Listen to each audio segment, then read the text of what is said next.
Hey there, I'm Maz, and welcome to Maz Show.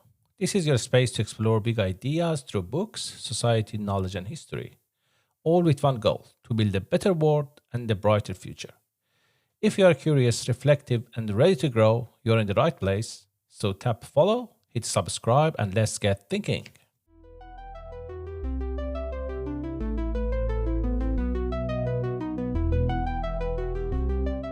Imagine winning an election with 70% of the vote, but facing a crisis every 9 days of your presidency. Today, we're diving into the fascinating story of Mohammad Khatami and his groundbreaking Dialogue of Civilizations initiative. You'll learn how one leader tried to bridge the East-West divide, why his ideas resonated globally, and what happened when idealism met reality. You know, what's really remarkable about Khatami is that he wasn't just another politician. He was a former culture minister with deep roots in philosophy and theology, which really shaped his whole approach to leadership. That's interesting. How did his background influence his political vision? Well, when he came to power in 1997, he brought this completely new political vocabulary to Iran. He started talking about civil society, rule of law, and this big idea he called Dialogue of Civilizations. Dialogue of Civilizations, that's quite a shift from the usual political rhetoric. What exactly did he mean by that? It was actually a direct response to Samuel Huntington's famous Clash of Civilizations theory, where Huntington predicted inevitable conflict between different cultures. Khatami proposed something radical, genuine dialogue and understanding. So instead of conflict, he was pushing for conversation? Exactly. And here's what made it powerful. He first presented this idea at the 1997 Organization of Islamic Conference Summit, but it quickly gained international traction. How did the international community respond? The response was actually quite remarkable. The United Nations got behind it in a big way. In fact, they declared 2001 as the year of dialogue among civilizations. Wait, 2001? That's quite ironic given what happened that year. Yeah, that's one of the most fascinating parts. Even after Plemphund, when the discourse of war and violence threatened to overshadow everything, the dialogue continued in various practical fields. That's pretty resilient. But I'm curious about what was happening back home while he was promoting all this international dialogue. That's where things get complicated. According to reports, his government faced an average of one national crisis every 9 days during his term. Every 9 days? That's intense! What kind of crises are we talking about? Everything from student riots to assassination attempts on his allies. His interior minister was impeached. His culture minister was attacked. It was constant opposition from conservative elements within the system. So he was fighting battles on two fronts, trying to reform at home while building bridges abroad? Exactly. And what's interesting is that his reform program wasn't just about international relations. He was pushing for civil society, rule of law, and more freedom of expression domestically too. How did that work out? Well, he did manage some concrete changes. He initiated city council elections, gave newspapers more freedom, and reopened European embassies. But I'm sensing a but coming. Yeah, the but is that he faced fierce opposition from unelected state institutions that he had no legal power over: the Guardian Council, state media, police, judiciary. That must have been frustrating for someone with such a clear vision for change. It was, and many of his supporters eventually became disillusioned. But here's what's fascinating. His ideas about dialogue and civilization had a life of their own. What do you mean by that?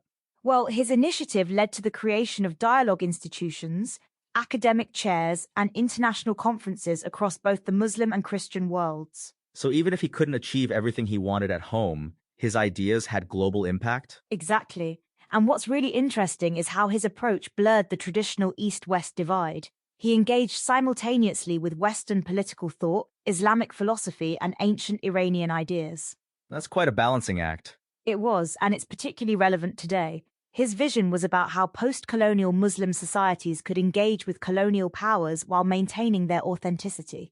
You know, that reminds me, didn't UNESCO get involved with this somehow? Yes. In 2001, UNESCO member states unanimously adopted the Universal Declaration on Cultural Diversity. It was a direct result of Khatami's initiative. Unanimously? That's pretty impressive. It was. And it led to something even bigger. The UN General Assembly ratified the global agenda for dialogue among civilizations. What did that actually mean in practice? It established principles for intercultural dialogue that all nations were encouraged to defend.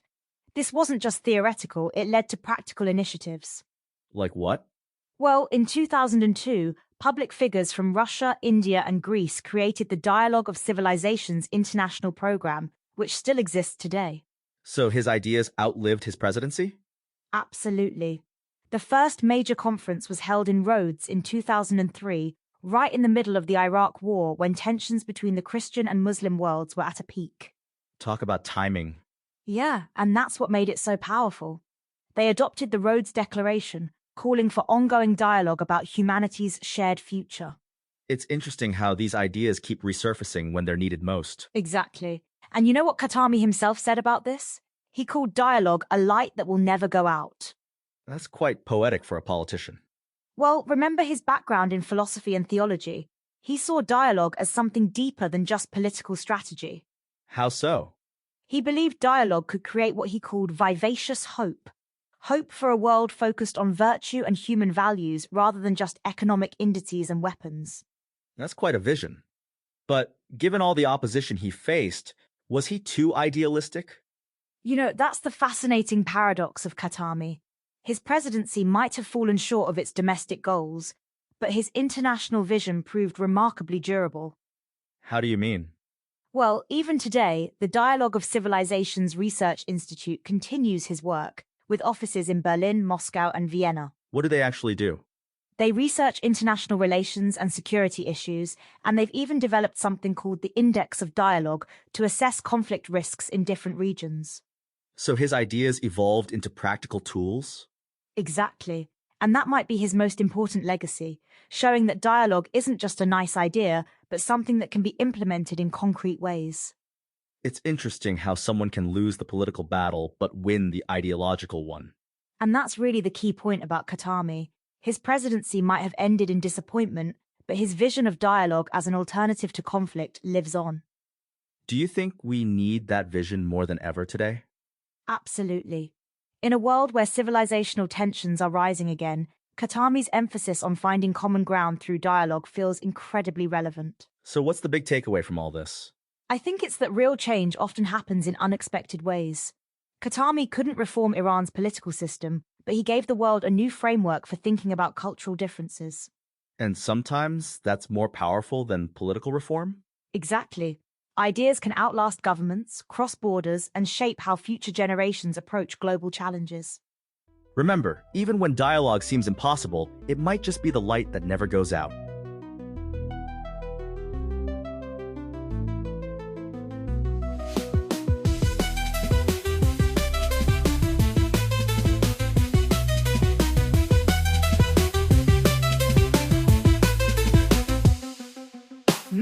Show, let's go, open up your mind and grow. Facts and stories, things you never know. Every episode, we light the glow. Step into the world of Mass Show. Turn it up, let the rhythm flow. Feel the beat, take control. Don't be shy, just let it go. This is where the magic grows. Tune in now, it's the Mass Show. Lights up bright and minds will glow. Every day we learn and grow. Come along and join the flow.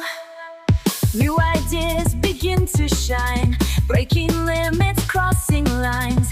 Every moment feels divine. In the world of Mass Show time. Turn it up, let the rhythm flow. Feel the beat, take control. Don't be shy, just let it go. This is where the magic grows. Tune in now, it's the Mass Show. Lights are bright and minds will glow. Every day we learn and grow. Come along and join the flow.